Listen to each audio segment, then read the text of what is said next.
nigga kill over a bitch, but let a rat keep his wife. Here? Name Antonio Sledge, ANTONIOSLEDGE.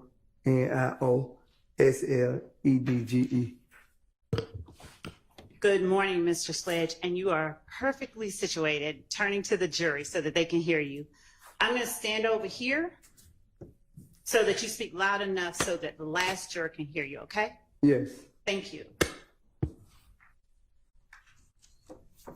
Mr. Sledge, would you please tell the jury how old you are? 43 is age. Where did you grow up? Atlanta, Georgia. What part of the city did you grow up in? Downtown Atlanta. Did you also go to high school in Atlanta? Yes. And what high school did you attend? Southside High School. Did you finish? No. What grade did you finish? The last grade you completed? Probably the 9th grade. By 9th grade, could you read and write though? Yes. All right. Now, do you have brothers and sisters? Yes. Brothers. How many? 3 living. Where did you fall in line with your siblings? Oldest, youngest, middle? Next to the youngest. All right.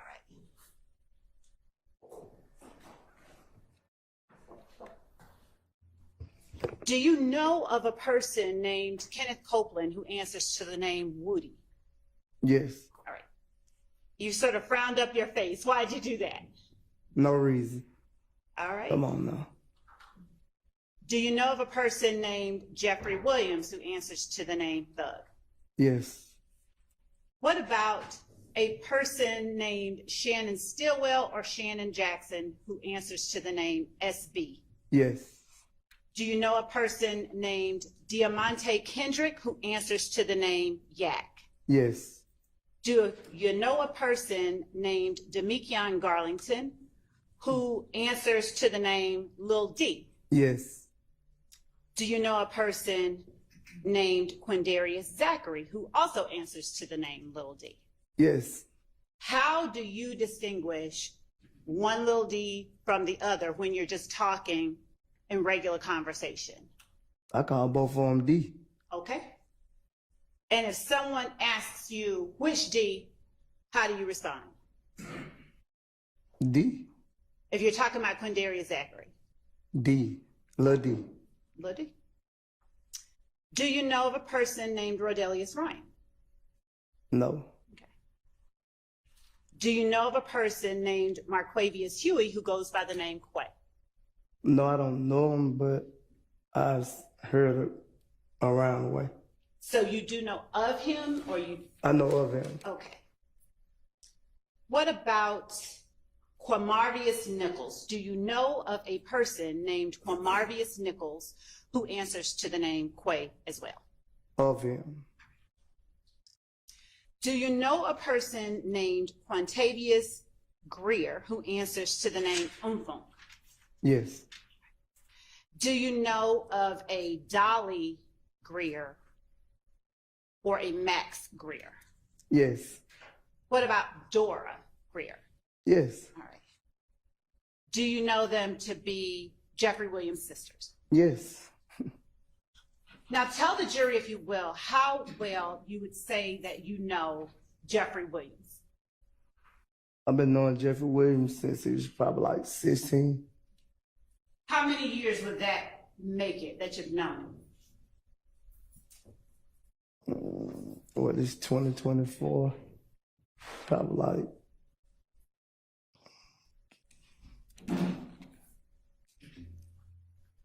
it's been a minute. I can't really, off the top of my head, I don't really know. If it was when he was 16, about how old were you when you first met him? I was 20 something. I was probably like 26. I'm about like 10 years older than Jeffrey. Okay. Tell the jury, if you will, how well you know Shannon Stillwell or SB.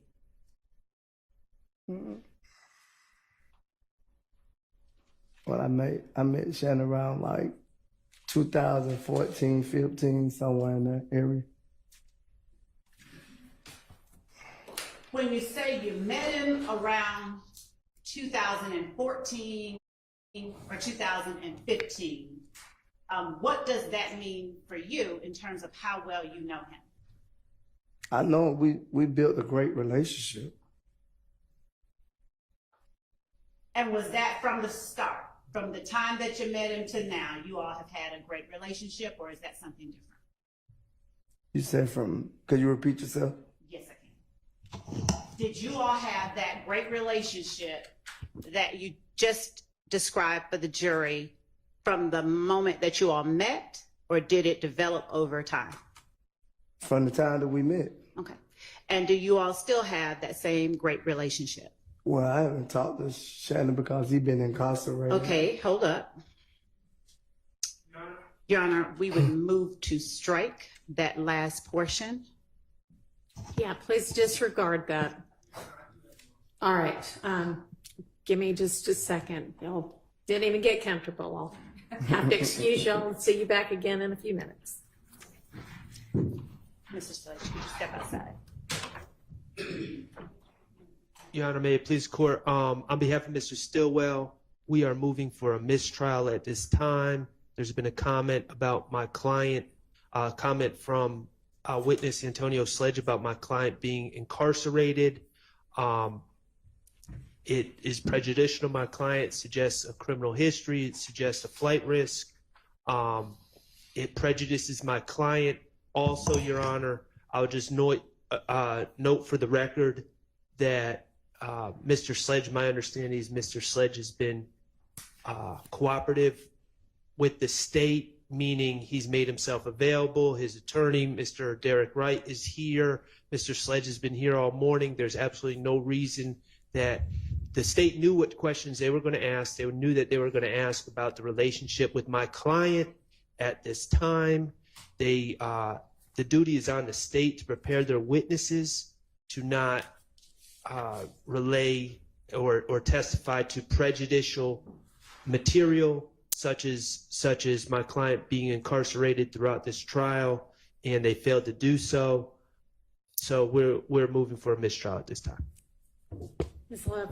Judge, the state objects to a mistrial. The question that I posed was not one I expected this witness to bring up, Mr. Stillwell's incarceration.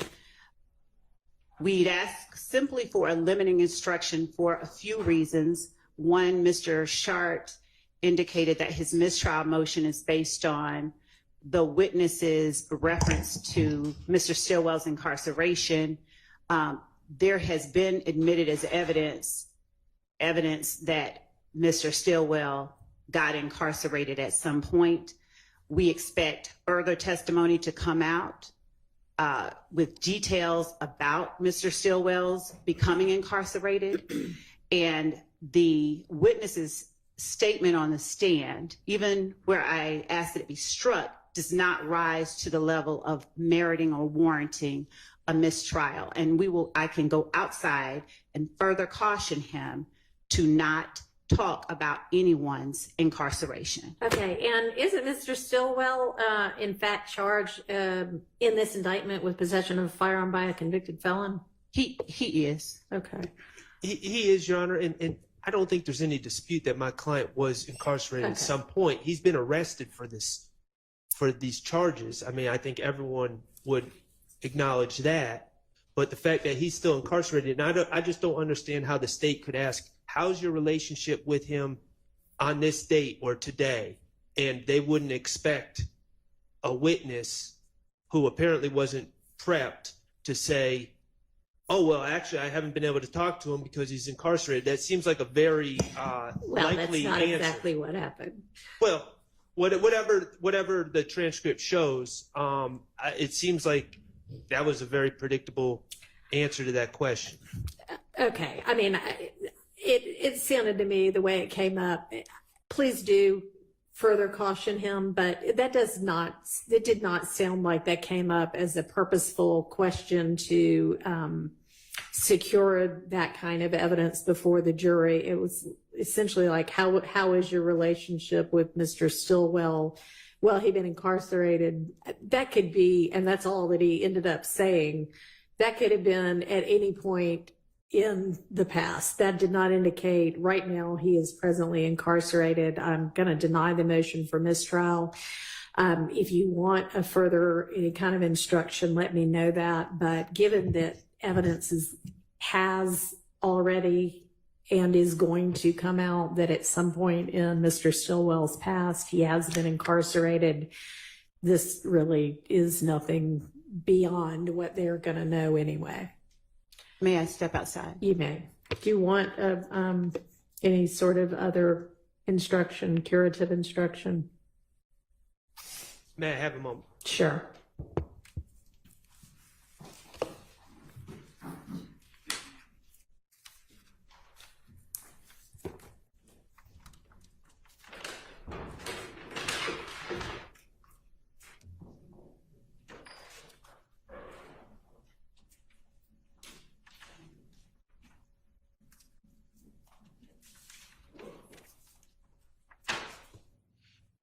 Your Honor, Yes. I believe that you have already instructed the jury to disregard the last comment. So at this point, I don't want to bring more attention to it.